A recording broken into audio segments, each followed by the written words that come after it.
Rasa syukur kita ke hadirat Allah Subhanahu wa ta'ala. Alhamdulillah, kerana dengan limpah kurnia kasih sayang daripada Allah Subhanahu wa ta'ala, dapatlah sama-sama pada malam ini kita bertemu dan bersua di dalam rumah dari rumah-rumah Allah, di dalam majlis ilmu. Mudah-mudahan insya-Allah keberadaan kita ini termasuk di antara amal salih yang mudah-mudahan Allah Subhanahu wa ta'ala qabul di sisinya. Amin ya rabbal alamin. Jadi insya-Allah pada malam ni saya diminta oleh Al-Fadhil Ayahanda Tuanku Syekh Zainal Asri untuk menggantikan kuliah beliau pada malam ni. Tuan-tuan, puan-puan, muslimin dan muslimat yang dikasihi sekalian, insya-Allah pada malam ini saya nak bawa satu tajuk, iaitu perbezaan di antara orang Islam, orang beriman dan orang bertakwa. Dalam satu ayat Allah Subhanahu wa ta'ala berfirman di dalam surah Al-Hujurat ayat yang ke-14, firman Allah Subhanahu wa ta'ala, Qalatil a'rabu amanna Qul lam tu'minu walakin qulu aslamna walamma yadkhulil imanu fi qulubikum, ila akhir al-ayah. Salah satu golongan Arab dari Bani Asad dia berjumpa dengan Rasulullah sallallahu alaihi wasallam, lalu mereka menyebut kepada Rasulullah, aslamna, kami orang Islam. Amanna, kata mereka, kami orang beriman. Akan tetapi Allah Subhanahu wa ta'ala menyanggah atas apa yang mereka ucapkan itu. Kata Allah, Qul lam tu'minu, wahai Muhammad, sebut kepada mereka, mereka belum beriman. Walakin qulu aslamna, akan tetapi kalian sebutlah kami Islam sahaja, jangan sebut kami beriman. Menunjukkan, kata ulama, di sana ada beza di antara orang Islam dan orang beriman. Malam ni insya-Allah kita nak bicara tajuk ni. Kita duduk di kategori yang mana? Ada beza di antara orang Islam dan orang beriman. Yang kata orang Islam ni sebut sahaja kalimah syahadah, maka dia Islam lah. Apa hak ada dalam hati dia itu bukan soal kita, bukan perlu, kita tak perlu pun nak selidik tu. Kita diperintahkan untuk menilai apa yang zahir. Seorang yang menyebutkan syahadatain, dua kalimah syahadah, layak disebut orang Islam, layak ditulis dalam IC dia beragama Islam.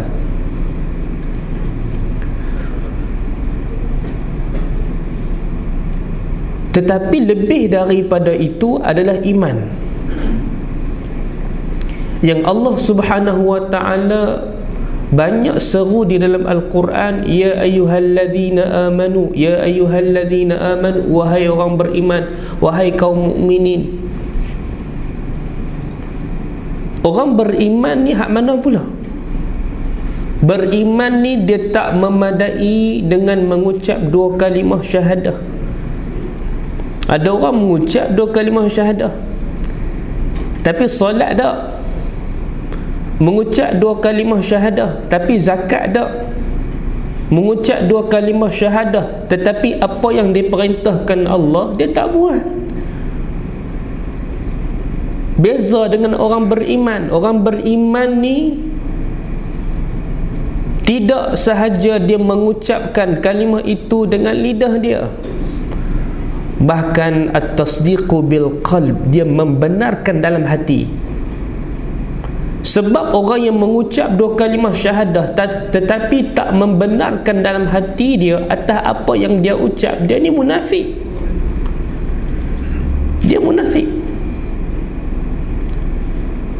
Hanya membenarkan sahaja tanpa beramal, itu nama dia zindiq. Zindiq ini satu puak yang menekankan amalan hati tetapi amalan zahir dia tak buat. Maka yang kata iman ni, dia bukan sekadar lafaz tetapi membenarkan dalam hati dia dan dia mengamalkan dengan seluruh panca indera dan tubuh badan dia. Muslimin dan muslimat yang dikasihi dan dirahmati Allah, sebab itu kata Allah, innamal mu'minuna alladhina amanu billahi wa rasulih thumma lam yartabu wa jahadu bi amwalihim wa anfusihim fi sabilillah ulaika humus sadiqun. Surah Al-Hujurat ayat yang ke-15. Kata Allah, innamal mu'minun, hanya sahaja orang beriman itu ialah orang yang mereka beriman kepada Allah dan Rasul. Dia beriman dalam hati dia. Thumma lam yartabu wa jahadu, dan dia tak langgar pun atas batasan iman yang dia pegang tu. Tengok tuan-tuan, Allah tambah lagi, wajahadu bi amwalihim wa anfusihim. Maka orang beriman ini dia berjihad di jalan Allah dengan harta dan tubuh badan dia. Bi amwalihim wa anfusihim, berjihad dengan harta dia dan dengan tubuh badan dia, jiwa dan raga dia. Maka kata Allah, dengan amal ni ulaika humus sadiqun, ini baru orang beriman.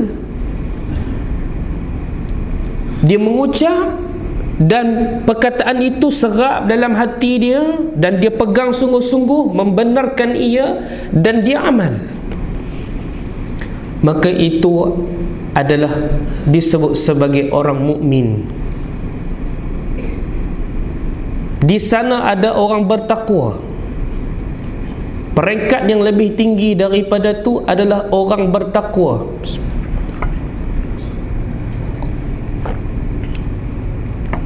Takwa ni pula adalah suatu anugerah Allah yang hanya diberikan kepada orang beriman, dengan makna orang yang mengamalkan Islam. Bila dia Islam, dia beramal, maka dia orang beriman. Bila dia beramal dan bersungguh-sungguh serta istiqamah dalam amalan dia itu, maka natijahnya Allah Subhanahu wa ta'ala akan hadiahkan kepadanya takwa.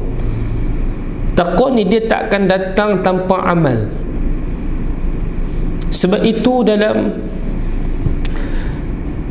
surah Al-Baqarah ayat ke-183 Allah Subhanahu wa ta'ala berfirman, ya ayyuhalladzina amanu kutiba alaikumusiyam, wahai kaum mukminin, difardukan kepada kamu berpuasa, kama kutiba alal ladzina min qablikum, seperti mana kefarduan itu telah pun difardukan Allah kepada orang yang sebelum daripada kamu.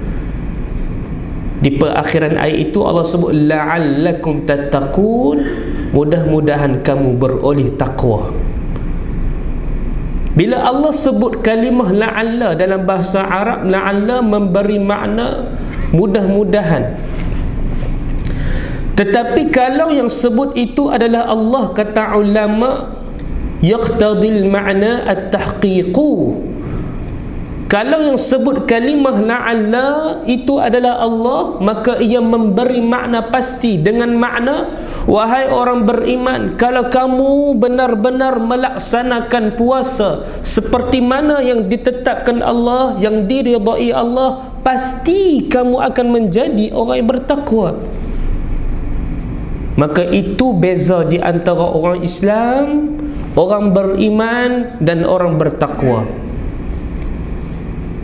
Orang Islam ni tuan-tuan, bila dia mengucap dua kalimah syahadah dan membenarkan dalam hati dia, maka dia wajib masuk syurga.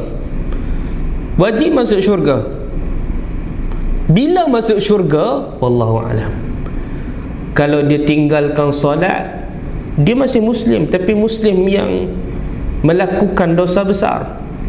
Setelah dia dibakar dalam api neraka, barulah dia akan dimasukkan ke syurga. Adapun orang beriman, dia tak masuk neraka langsung. Kerana apa? Kerana dia mengamalkan seluruh apa yang diperintahkan Allah dan menjauhi segala apa yang dilarang oleh Allah. Dia akan masuk syurga. Dan orang beriman ini pula akan mendapat kenikmatan syurga mengikut kadar amal dan iman dia serta takwa dia. Tak sama kedudukan kita di syurga, tuan-tuan, tak sama. Siapa yang paling banyak baca Quran kat sini, syurga dia paling tinggi. Siapa yang suka main solat jemaah tapi Quran tak boleh baca, insya-Allah masuk syurga, tapi syurga hak bawah. Sebab Quran ni dia suatu amal yang Allah Subhanahu wa ta'ala janji melalui lisannya Rasulullah, bahawasanya kedudukan ahli Quran ni orang-orang yang melazimi ataupun mengamalkan Quran dan tidak meninggalkan pembacaannya akan mendapat syurga yang paling tinggi. Iqra' wartaqi warattil kama turattilu fid dunya fa inna manzilataka 'inda akhiri ayatin taqra'uha. Orang yang mati dalam keadaan telah mengkhatam Quran sebanyak 100 kali, maka tinggilah kedudukannya di syurga. Ada orang sebelum meninggal dunia sempat mengkhatamkan Al-Quran 6,000 kali. Ada, tuan-tuan, di Mesir, maka tinggilah kedudukannya di syurga.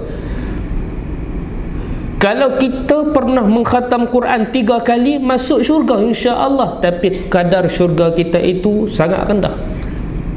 Umur Allah bagi banyak, tapi setahun sekali khatam Quran pun kita tak mampu, maka itulah kedudukan tahap syurga kita. Muslimin dan muslimat, hadirin dan hadirat yang dikasihi dan dirahmati Allah. Sebab itu kata orang-orang arif, orang yang telah mendapat iman, dia telah mendapat segala-galanya. Orang yang belum mendapatkan iman, sebenarnya dia tidak punyai apa-apa pun.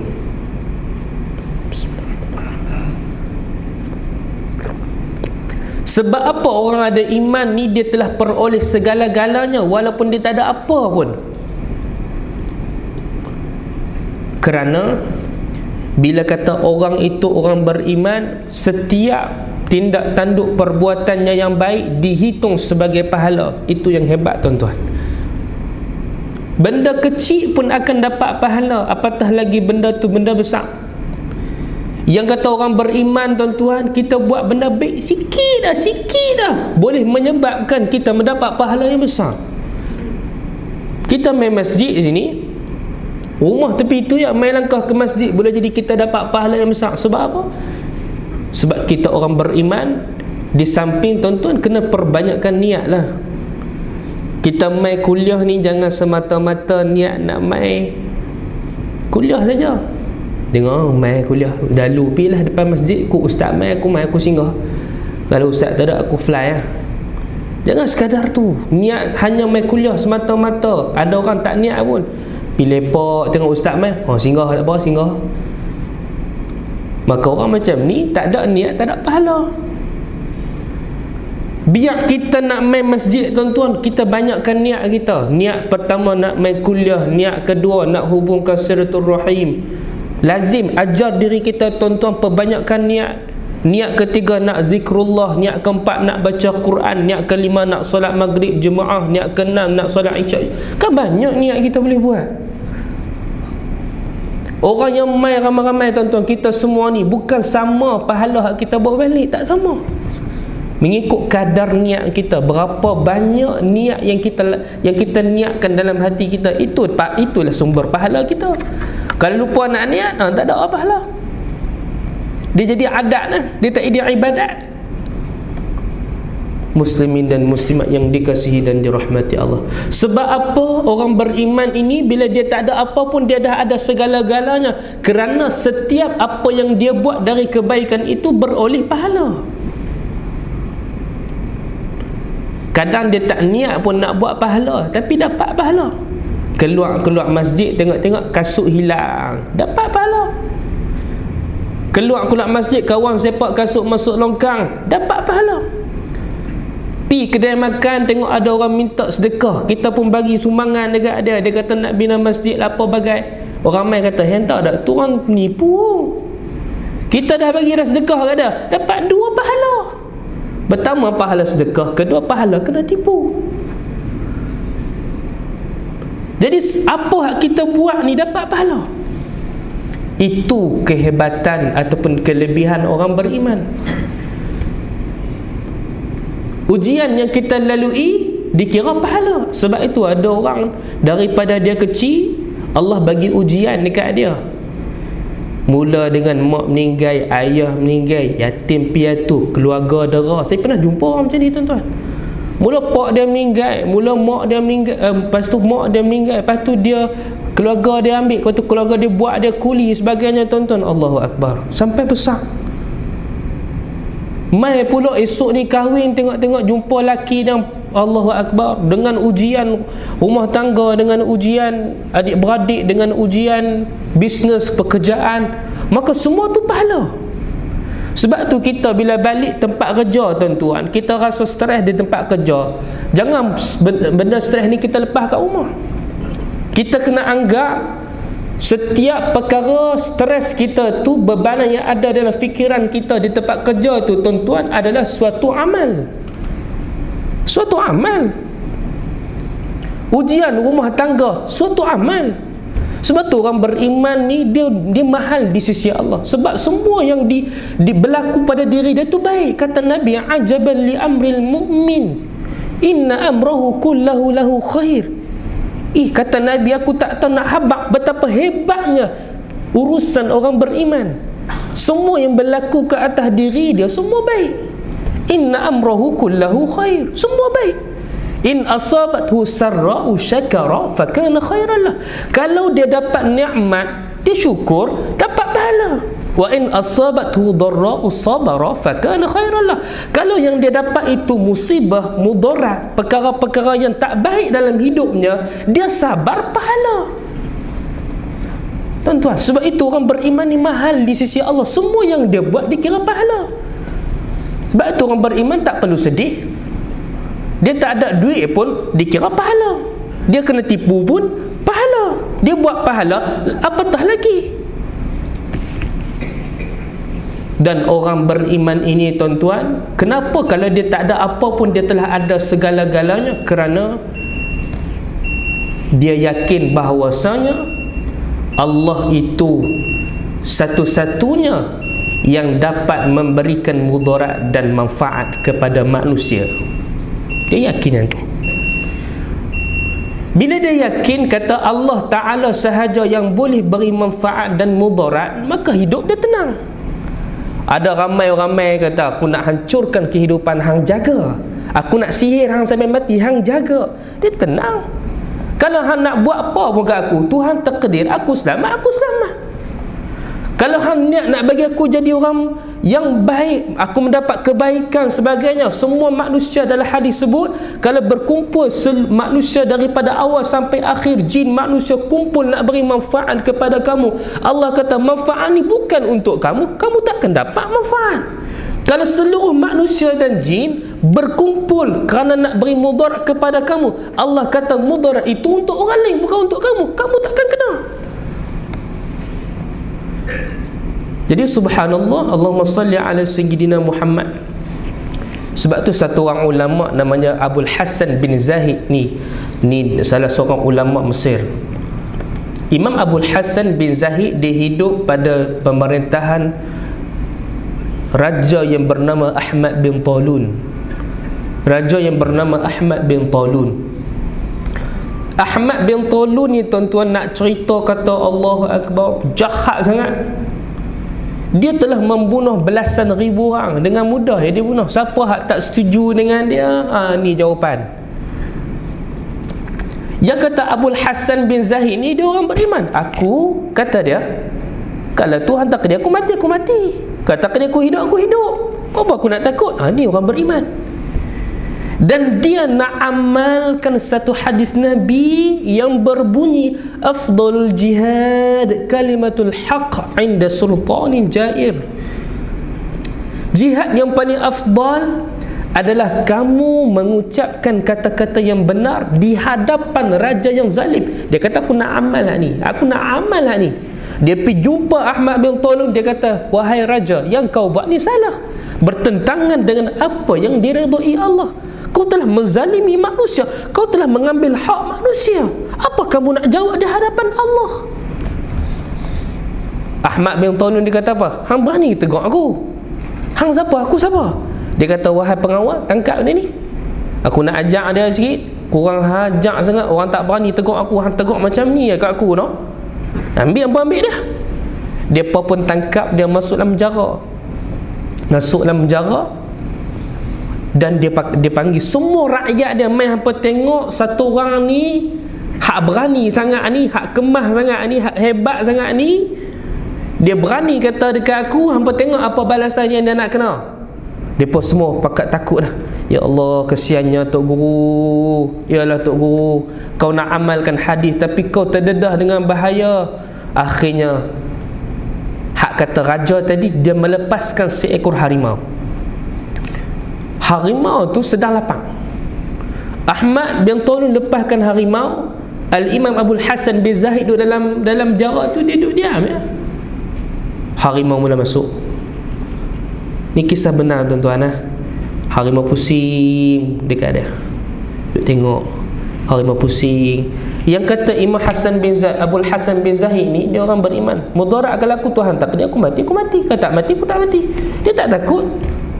Bahkan dia tak tengok langsung pada harimau tu. Dia buat dia tak tengok pada harimau.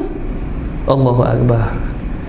Akhirnya harimau tu mula mendekati dia. Orang perempuan, budak-budak yang tengok semua berkat teriak, habis dah Tok Guru, habis dah Tok Guru, habis dah Tok Guru. Harimau jilat pipi dia. Asal dia tak tengok harimau. Bila harimau mula jilat pipi dia, terus dia terkejut tengok harimau. Orang kata apa? Tok Guru takut kot. Tok Guru takut kot. Dia tengok harimau. Bila harimau mula bertentang mata dengan dia, harimau tu pi nyong nyong nyong nyong ngayak tu ya. Hak kata Ahmad bin Talun, dia kata apa? Apa jadi harimau ni? Aku nak tunjuk apa yang aku ada bagi orang yang lawan aku. Apa jadi ni? Akhirnya waktu tu dia lepaskan Al-Imam Ahmad bin Zahid tadi, Abul Hasan bin Zahid tadi. Orang tanya dia, Tok Guru, kami tengok depan mata kami ni, kenapa yang waktu harimau pusing keliling kamu tu, kamu rasa biasa, kamu tak tengok pun pada harimau tu. Tetapi bila harimau mula jilat pipi kamu, kamu jadi macam cuak. Kami tengok.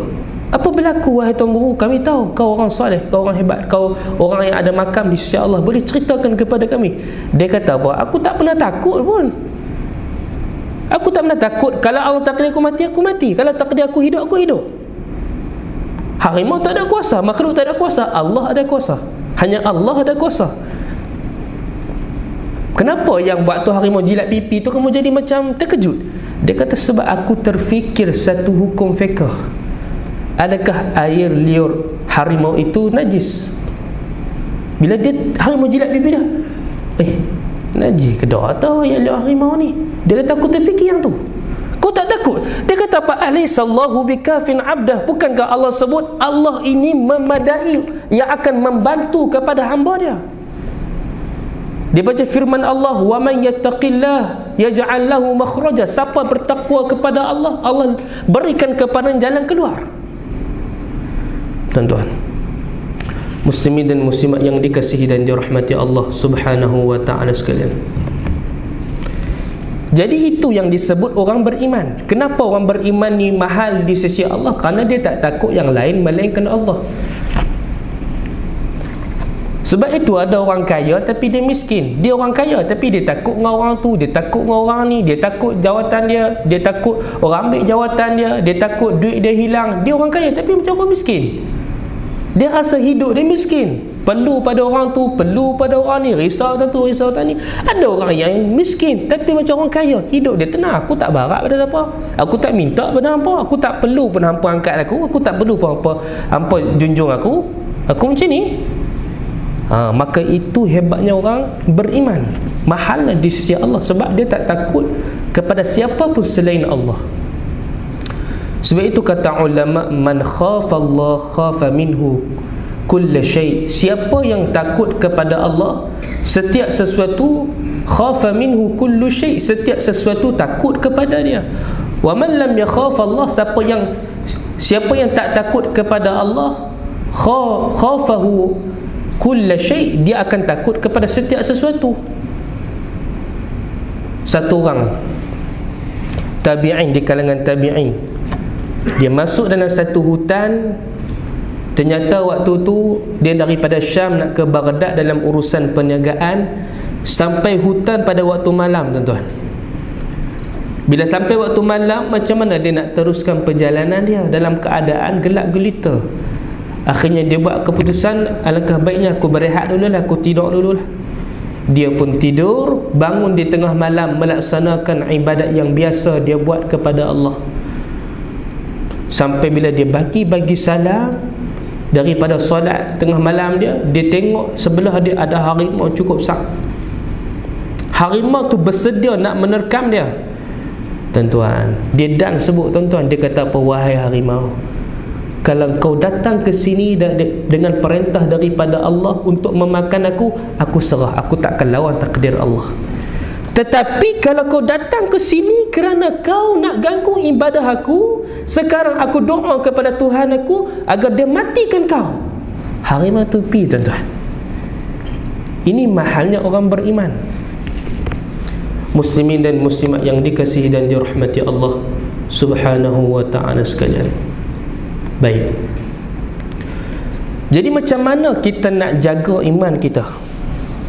Iman ni, tuan-tuan, kita kena semak. Sebab apa? Sebab dia naik dia turun, dia naik dia turun. Kita tak tahu ajal kita bila.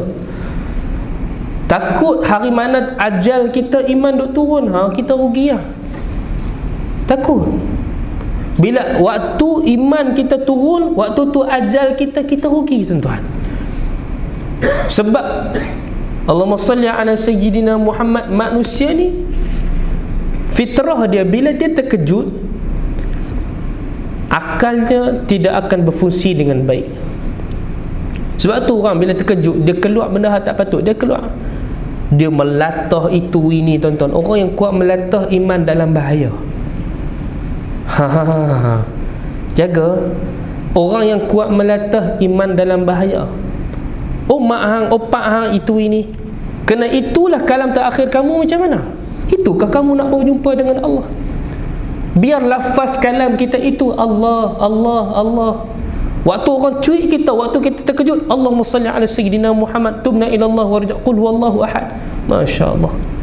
Biar itulah kalam terakhir kita, ada nama Allah. Sebab kita nak jumpa Allah, kehidupan akhirat tak ada hujung. Ni lafaz benda yang tak apa-apa. Bahaya iman kita waktu tu, dalam bahaya. Jangan kita melatah, tuan-tuan. Biar kita melatah sesuatu yang baik. Iman ni dia perlu dijaga. Sebab sifat iman naik turun, naik turun, naik turun. Kita kena pastikan iman kita naik, naik, naik. Maka terkadang iman itu naik dengan tanpa kita usaha, iaitu dengan pemberian dari Allah. Lalu Allah menjadikan asbab. Kita tak pernah pun niat nak bagi iman kita naik, tapi Tuhan nak bagi iman kita naik, maka dia jadikan asbab.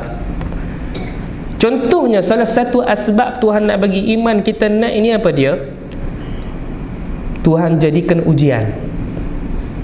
Tuhan jadikan ujian. Kita tak pernah minta ujian, kita tak pernah terfikir nak kena ujian itu, tetapi itulah takdir Allah kepada kita, maka itulah asbab nama dia. Maka secara tak sedar iman kita naik. Masya Allah. Kenapa iman para Nabi naik, naik, naik dan naik, tak pernah turun? Sebab mereka lah orang yang paling kuat menerima ujian. Asyaddul bala al-anbiya. Orang paling berat menerima ujian adalah para nabi. Thummal amthal fal amthal.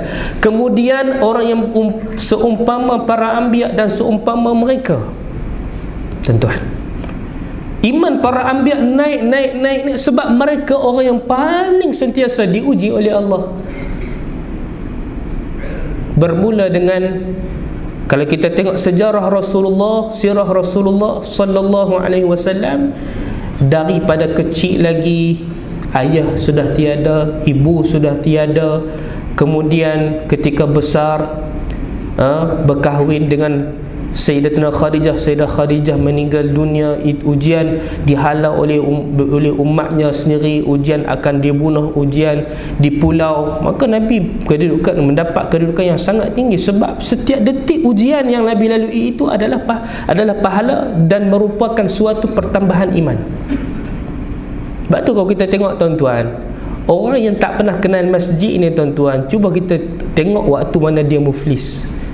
Waktu dia kena ujian, kau tengok-tengok harta dia diisytihar muflis, kerja dia semua tak jadi, bini dia lari, anak dia pun tak mau duduk dengan dia. Tuan-tuan, dia tempat mana dia nak pergi dulu? Masjid. Siapa dia nak jumpa dulu? Ulama. Ustaz doa kat saya, ustaz saya ni nak cerita kat ustaz. Itulah. Dulu hang tak kenal ustaz, hang ni baru nak kenal ustaz. Tu kata bila ujian ni Tuhan angkat darjat dia, Allah nak bagi iman dekat dia tu, nak tambah iman dekat dia, dia main masjid. Kalau tak ada ujian tu, dia tak main masjid, iman dia duk turun tu. Sebab itu ujian Allah bagi ni adalah satu asbab untuk naikkan iman kita. Kerana itu Nabi ajar kepada kita, waktu kita terima ujian itu, kita kena syukur. Sebab apa? Inna Allah Ta'ala idza ahabba qauman ibtalahum. Allah bila dia mula sayang kepada sesuatu kaum, dia akan bagi ujian. Maka kita syukurlah Allah sayang. Ni sampai setahun tak pernah demam ni, sampai setahun sehat saja ni, risau juga kita, takut Tuhan tak pandang kita. Sekali tersepak batu, tergeliat kaki, okey dah tu. Ya Allah Tuhan, kau nak bagi pahala dekat aku, kau nak angkat darjat aku, kau nak hapuskan dosa aku. Syukur kau tengok pada aku, kau pandang pada aku. Ni daripada umur berapa teringat balik, lah demam bila? 10 tahun dah tak demam ni. Risau juga. Tapi kita tak minta ujian. Tapi bila Tuhan tak bagi ujian, itu petanda Tuhan tak perhatiin pada kita, tak prihatin pada kita. Tuhan prihatin pada orang lain, kat kita tak. Tanda Allah sayang, Allah bagi ujian. Itu kata Nabi. Mafhum mukhalafahnya, orang yang Allah tak sayang, sihat tak berhenti, tak pernah ada ujian apa. Fir'aun sihat tak berhenti, tak pernah ada ujian apa. Tuan-tuan, maka macam mana kita nak gilapkan iman kita, nak kuatkan iman kita? Iaitu yang pertama tuan-tuan, dengan kita, Allahumma salli ala Sayyidina Muhammad, melakukan ibadah semampu mungkin. Kita kena ingat tuan-tuan, abang-abang saya yang muda-muda, usia muda ni adalah waktu kita kena buat kebaikan sebanyak-banyaknya. Kerana apa? Kerana ia mencorakkan kebahagiaan hidup kita di hujung usia kita dan selepas kematian kita. Orang baik waktu muda ni Allah akan jaga dia. Waktu dia tua, Allah jaga anak dia. Sebab tu satu orang ulama umur 105 tahun dah tuan-tuan, mayang berdiri. Kalau ada lah dalam masjid ni tuan-tuan saya umur 80 tahun, 90 tahun boleh mayang berdiri, Allahu Akbar, hebat. Mana kita nak cari? Biasa 70 tahun pun tak larat main masjid dah. Sakit itu, sakit ini kan. Ini dah umur 100 tahun lebih semayang berdiri macam orang lain. Orang tanya kepadanya, wahai Tuan Guru Al-Imam Abi Syuja', engkau solat berdiri ni apa rahsia dia? Dia kata, hafaznallaha fil kibar wa hafaznallaha fis sighar wa hafazanallahu fil kibar, fi kibarina. Katanya, sewaktu muda kami jaga Allah, kami buat kebaikan, kami jauh kemaksiatan, maka sekarang waktu tua giliran Allah menjaga kami. Kerana tu kata Nabi, Ihfazillah yahfazka. Kamu jaga Allah, Allah jaga kamu. Kamu jaga Allah, Allah tak tinggal kamu. Tuan-tuan, Allah jaga kita sampai kita tua. Bahkan waktu kita mati pun Allah jaga kita. Innal ladzina qalu rabbuna Allah thumma istaqamu tatanazzalu alaihimul malaikatu alla takhafu wa la tahzanu. Waktu nak mati, tuan-tuan, kita menghadapi kesakitan, otak kita bercelaru. Aku nak tinggal rumah aku nak tinggal anak aku, tanah 3 relung tak jual lagi, aku tak rasa lagi nikmat tu, kereta bayar tak habis lagi, silap lupa tak buat takaful, buat KWSP pun tak ada, esok ni dengan khairat kematian pun lupa nak daftar apa semua. Aduh, anak aku mengaji tak habis lagi, hak seorang baru bercerai, cucu baru lahir, pening bala duk fikir hari waktu kita duk sakit nak mati, tuan-tuan. Lepas mati pula, aku nak jumpa siapa ni, jumpa malaikat apa ni, aku duk dengar cerita sebelum ni, lagi aku nak jumpa dengan malaikat-malaikat ni, betul ke ni, aku dapat balik ke tak balik. Kita mula otak kita bercelaru, tuan-tuan. Tapi kalau kita orang beriman, Allah kata Allah jaga kita. Kata Allah, summa istaqamu, orang yang beriman kepada Allah istiqamah dengan pegangan itu. Tatanazzalu alaihimul malaikah, waktu nak mati ada malaikat akan datang kepada kita. Apa kata malaikat? Alla takhafu, wahai fulan, kau jangan takutlah nak hadapi liku-liku hidup selepas mati ni. Kau jangan takutlah, kami ada, kami bantulah, kami tak tinggal hang. Allah perintahkan kami menjaga kamu. Malaikat beritahu. Wala tahzanu, kau jangan sedihlah nak tinggal anak isteri kau tu, tak payah sedihlah, kami jaga. Wa abshiru bil jannah. Hak dunia hak kau sebut tu, rumah lah apa semua tu, itu apalah sangat. Ni kau tengok sekarang ni, syurga yang kau nak pergi, dipamerkan syurga di hadapan dia. Allati kuntum tu'adun, yang dijanjikan kepada dia. Sebab tu orang nak mati, orang beriman bila mati ni dia tenang. Sebab apa? Sebab aku nak pergi jumpa Tuhan. Tuhan sayang dekat aku. Kerana tu dia sebut apa? Ajilubi. Bila lepas mati dia tak sabar nak pergi rumah baru dia. Dia kata apa? Tolong percepatkan kebumian aku ni. Aku tak mau lambat-lambat ni, aku nak jumpa Tuhan dah ni, aku nak dapat nikmat-nikmat tu. Aku duk dengar lama dah, aku duk berjuang lama dah, aku dah beramai lama dah, hari ni aku nak pergi jumpa Tuhan ni. Anak sulung beritahu, tunggu sat, jangan ke bumi lagi. Pak saya, tunggu sat, saya dalam flight ni daripada Johor nak balik Kedah. Pak dia akan rasa apa? Kenapa anak aku ni? Biarkan aku pergi secepat mungkin. Dia ni menjadi penyebab aku lambat memasuki rumah baru aku yang begitu cantik. Tok Wan saya waktu nak meninggal, dia kata apa? Cantiknya, seronoknya nak balik rumah baru. Allahu Akbar. Adakah itu yang disebutkan Allah? Wallahu alam. Dia sebut nak balik dah ni, cantiknya, Allah, syoknya. Dia sebut macam tu. Dia kata nak pergi jumpa anak-anak sana. Tak pernah beritahu. Lepas tu pergi jumpa ziarah anak-anak dia. Lepas tu sebulan lepas tu meninggal. Tuan-tuan, adakah itu berita gembira yang dijanjikan Allah dalam ayat ini? Tuan-tuan, maka dengan kita buat amal soleh waktu mati, Allah jaga. Dengan kita buat amal soleh waktu muda, tuan-tuan, Masya Allah, anak-anak kita Allah jaga. Sebab itu dalam surah Al-Kahfi Allah sebut wa kana abuhuma salihah. Kalau orang yang mati tu orang soleh, orang baik, orang beriman kepada Allah, dia jangan risau, anak dia Tuhan jaga. Sebab apa? Sebab pak dia baik, mak pak dia baik, anak dia Allah jaga, harta dia Allah jaga. Sebab itu tuan-tuan, kalau hak meninggal tu orang soleh, ustaz ke, tok guru ke, hak nak melamar bini dia tu orang soleh juga, tok imam ke, tok bilal ke, contohlah, ustaz juga ke, takkan main penagih dadah ke, main dengan mak rempit kan nak minang anak isteri tok imam ni. Dah, dia main orang baik-baik juga. Itu bentuk penjagaan Allah. Allah menjadikan asbab orang soleh tadi nak jaga isteri anak kita. Kalau tidak, terbiar makan ke mana, minum ke mana, pengajian anak ke mana, ni ada orang nak jaga ni. Itu petanda kita orang baik. Jangan risau. Bahkan satu orang ulama Imam Ibn Katsir sebut fihi dalil anna ar-rajul salih yuhfaz fi dhurriyyatihi. Ini dalil ayat ni orang soleh jangan risau waktu dia mati esok. Kalau dia tahu kata dia ni orang yang suka buat taat pada Allah, insya-Allah Allah akan jaga keturunan dia.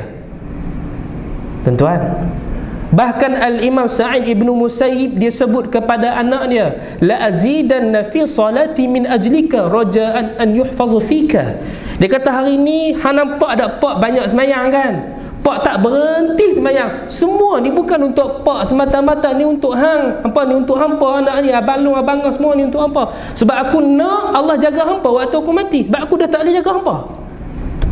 Tuan-tuan, maka itu cara kita nak menggilapkan iman kita, buat baik banyak-banyak. Di samping tuan-tuan, yang kedua menjauhi maksiat. Kita ni kalau kita tak mampu nak meninggalkan maksiat, dia kata, ustaz saya tak boleh tinggal maksiat tu.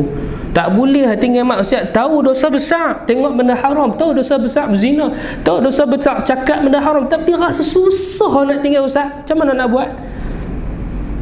Dia satu amal tuan-tuan, pahala cukup besar di sisi Allah, dan dia ubat kepada seluruh penyakit hati yang ada di dunia.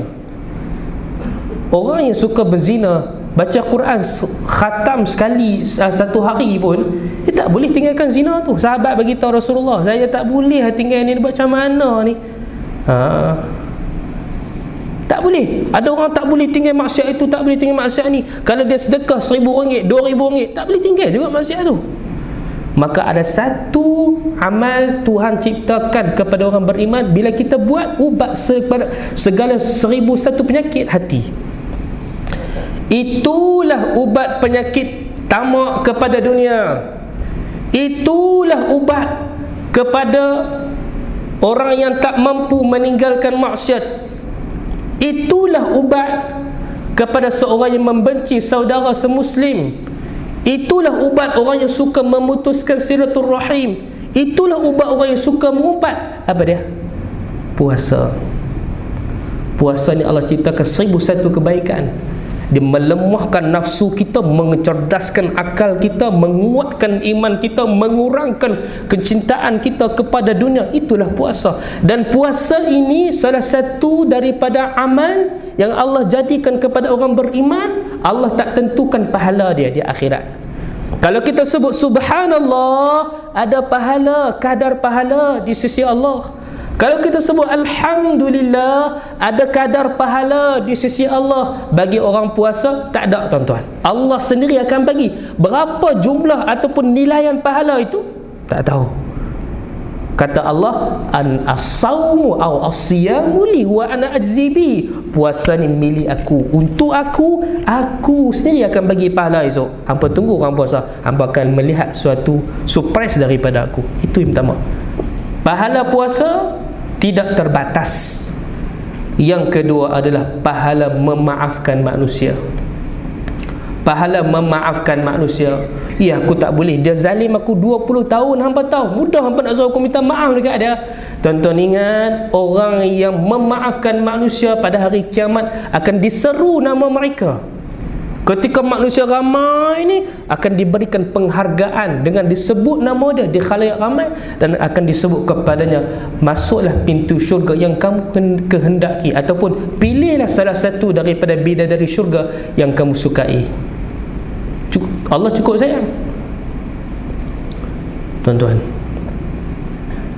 Jadi subhanallah, wal afina 'anil nas tu orang memaafkan manusia. Dan yang ketiga adalah pahala sabar. Pahala sabar. Ketiga-tiga ini, Allahumma salli ala sayyidina Muhammad, adalah amalan-amalan yang pahalanya itu sangat besar di sisi Allah dan tidak ada batas baginya. Mudah-mudahan tuan-tuan, insya-Allah Allah menjaga iman kita. Hari ini tuan-tuan, kita duduk di zaman yang orang ramai iman dia terkeluar. Kita cukup-cukup takut kita hidup ni Allah cabut iman kita dalam keadaan yang na'udzubillah min zalik. Ataupun kita tak tahu selepas kita mati, esok anak kita Tuhan nak jaga dah iman dia, tak tahu lagi. Macam mana tuan-tuan kita nak memastikan Allah pelihara iman anak-anak kita? Kita lah kena jaga iman kita. jaga diri kita daripada maksiat, di samping memperbanyakkan melakukan ketaatan, maka insya-Allah di dalam ayat surah Al-Kahfi Tuhan dah janji dah, orang kalau hang jaga Allah, hang pelihara diri daripada maksiat, insya-Allah hang jangan risau, lepas hang mati esok anak-anak hang Allah akan jaga sendiri. Kalau hang suruh orang lain jaga, orang nama pun ni Allah janji Allah akan jaga dengan menjadikan asbab-asbab agar anak-anak kita dan harta kita itu mendapat hak yang sepatutnya. Saya rasa cukup sekadar itu dulu tuan-tuan perkongsian pada malam ini. Mudah-mudahan insya-Allah perkongsian ini mendapat manfaat dan kebaikan dan diridai Allah. Segala yang baik daripada Allah, segala kekurangan daripada saya, hakikatnya semua daripada Allah. Saya mohon ampun kepada Allah, mohon maaf kepada seluruh yang hadir. Wabillahi taufiq wal hidayah. Wassalamualaikum warahmatullahi wabarakatuh. Al-Fatihah. أعوذ بالله من الشيطان الرجيم. بسم الله الرحمن الرحيم. الحمد لله رب العالمين الرحمن الرحيم مالك يوم الدين. إياك نعبد وإياك نستعين اهدنا الصراط المستقيم صراط الذين أنعمت عليهم غير المغضوب عليهم ولا الضالين. اللهم انفعنا بما علمتنا وعلمنا ما ينفعنا رب فقهنا وفقه أهلنا وقربات لنا في ديننا مقتل أنثى وذكر. ربنا آتنا في الدنيا حسنة وفي الآخرة حسنة وقنا عذاب النار. وصلى الله على سيدنا محمد وعلى آله وصحبه وبارك وسلم والحمد لله رب العالمين. السلام عليكم ورحمة الله وبركاته. سبحانك اللهم وبحمدك أشهد أن لا إله إلا أنت.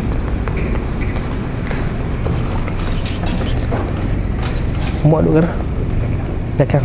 Ada muslimat dah kan? Oh ya, tak nampak.